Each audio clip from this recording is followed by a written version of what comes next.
நீங்க போயிருந்தா அவ்வளவுதான், அவளை அடிச்சு கொன்னே போட்டிருப்பீங்க. அவ என்கிட்டயும் ஒரு டைம் வசமா மாட்டினா. அப்பவே ஒரு அரை அரைஞ்சிட்டு தான் வந்தேன். செருப்பால அடிக்கிறதுக்கு முன்னாடி தப்பிச்சு ஓடிட்டா. சுத்தம். உங்களுக்கு ஹெல்ப் பண்ணணும்னு வந்த பாருங்க, என்ன சொல்லணும்? இப்படி நீங்க 2 பேரும் அடி அடி நடிச்சீங்கன்னா அப்புறம் நம்ம நினைச்சது நடக்கவே நடக்காது. இதுக்கப்புறம் நீங்களே பாத்துக்கோங்க, நான் கிளம்புறேன். என்ன நீ இப்படி எல்லாம் சொல்ற? ஏதாச்சும் பண்ணிட்டு போ. இப்படி பாதியிலே போனா என்ன அர்த்தம்? வேற வழி இல்ல திவ்யா, இந்த விஷயம் கைமீறி போயிடுச்சு. இனிமே நாம அவளை எந்த ஒரு டிராப்லையும் சிக்க வைக்கவே முடியாது. இதுக்கப்புறம் அவகிட்ட யாராவது சாதாரணமா போய் பேசினா கூட நம்மள அவங்க ட்ராப் பண்ண வராங்களோன்னு அவ ரொம்ப அலர்ட்டா இருப்பா. ரொம்ப கஷ்டம். என்ன கேமியோ என்ன, நீங்களே இப்படி சொன்னா அவரை காப்பாத்துறதுக்கு என்னதான் வழி? கடவுள் விட்ட வழி. என்னடா இப்படி சொல்றேன்னு தப்பா நினைக்காதீங்க. எனக்கு கல்யாண வேலை 1000 இருக்கு. உங்களுக்கு ஹெல்ப் பண்ண தான் இவ்வளவு நேரம் இருந்தேன். Divya, I'm sorry. நான் கிளம்பணும். மகா, பாய். அலெக்ஸ்,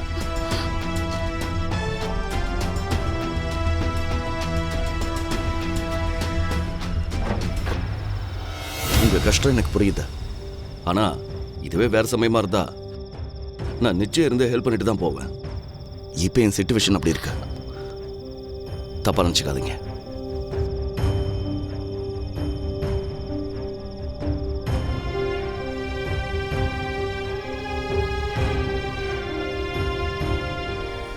அண்ணி, இன்னும் சாப்பிடாமலே இருக்கீங்களே அண்ணி. ப்ளீஸ் பிடிவாதம் பிடிக்காதீங்க. வாங்க அண்ணி, சாப்பிடலாம். அண்ணி, அண்ணி, உங்களுக்கு உடம்பு சரியில்லாதப்போ ஏன் அண்ணி இப்படி பண்றீங்க? சாப்பிடலாம் வாங்க.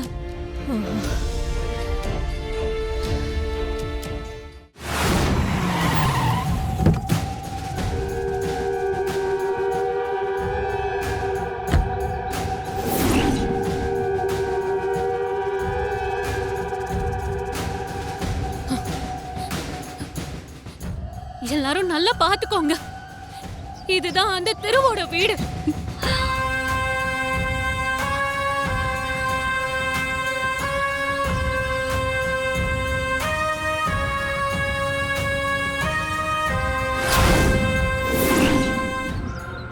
ஒரு நல்லவன் மாதிரி எல்லாரும் முன்னாடியும் நடிச்சுட்டு என்கிட்ட தப்பா நடந்துக்கிட்டானே, அந்த தெருவை இப்ப வரைக்கும் போலீஸ் பிடிக்கல. அவன் எங்க தலைமறைவா இருக்கான்னு யாருக்குமே தெரியல. இந்த வீட்ல இருக்கவங்க எல்லாரும் அவனை பாதுகாப்பா மறைச்சு வச்சுட்டு எங்க போயிருக்கான்னு தெரியலன்னு நாடகம் ஆடிட்டு இருக்காங்க. அத போலீஸும் நம்புது. எனக்கு நடந்த அநியாயத்துக்கு எனக்கு நியாயம் கிடைச்சாகணும். அதுக்குதான் நான் இங்க வந்திருக்கேன். எங்க போங்க. பிரச்சனை பண்றதுக்குனே வந்திருக்கா திமிரு புடிச்சவ இவள. பணம் இருக்குன்னு எல்லாரும் சேர்ந்து ஆடுறீங்களா? பாதிக்கப்பட்ட ஒரு பொண்ணுன்னு கூட பார்க்காம இப்படி எல்லாம் பண்றீங்களே. நீ எல்லாம் ஒரு பொண்ணா? பொண்ணுனா என்னன்னு தெரியுமா உனக்கு? உன் வாயால பொண்ணுங்கிற வார்த்தையே சொல்லாத. அது பொண்ணுங்களோட இனத்துக்கே அவமானம். உங்க பையனை ஒழுங்கா வளர்த்திருந்தா இந்த பிரச்சனை எல்லாம் வந்திருக்காது. நீங்க ஒழுங்கா வளர்க்காததுனாலதான் அவன் பொறுக்கித்தனமா நடந்துக்கிட்டான்.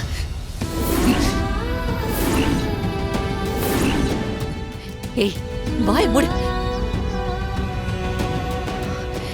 என் பையனை பத்தி தப்பா பேச உனக்கு எந்த ரைட்ஸும் கிடையாது. உங்க பையன் அத்துமீறி என் உடம்ப தொட்டானே, அதுக்கு மட்டும் அவனுக்கு யார் ரைட்ஸ் கொடுத்தா?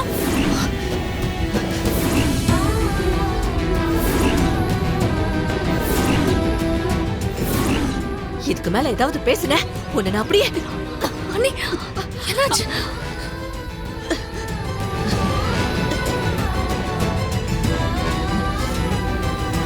ஏய், நாங்கெல்லாம் கொந்தளிச்சு போயிருக்கோம்.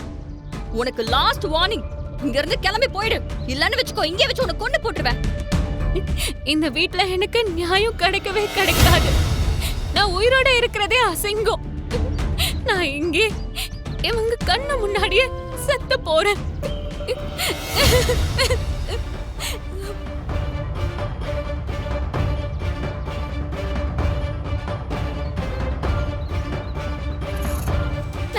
பின்னாடியாவது எனக்கு நியாயம் கிடைக்கும்ன்ற நம்பிக்கையில தான் நான் சாகுறேன்.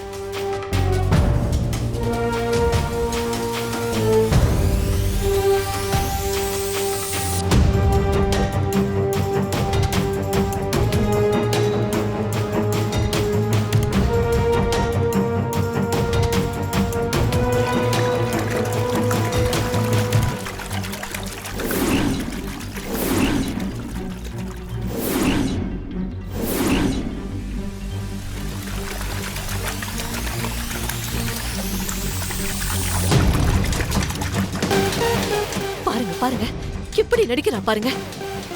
இப்படி நடிச்சுதான் என் பையனையும் இவ மிரட்டி இருக்கா. இவனை சும்மாவே விடக்கூடாது. சரியான ஃப்ராட் இவன்.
இதுக்கு தான் சொன்னேன் கொஞ்சமாவது சாப்பிடுங்கன்னு. பாருங்க இப்ப மயக்கம் ஆயிட்டீங்க. என்ன ஆனாலும் நான் சாப்பிடவே மாட்டேன். என் பையன் நல்லபடியா திரும்பி வந்தாதான் சாப்பிடுவேன்.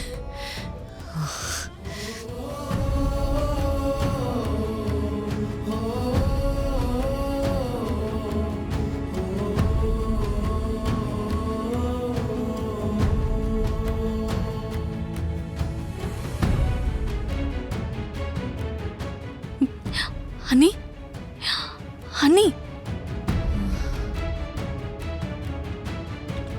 அக்கா என்னக்கா யோசிக்கிறீங்க?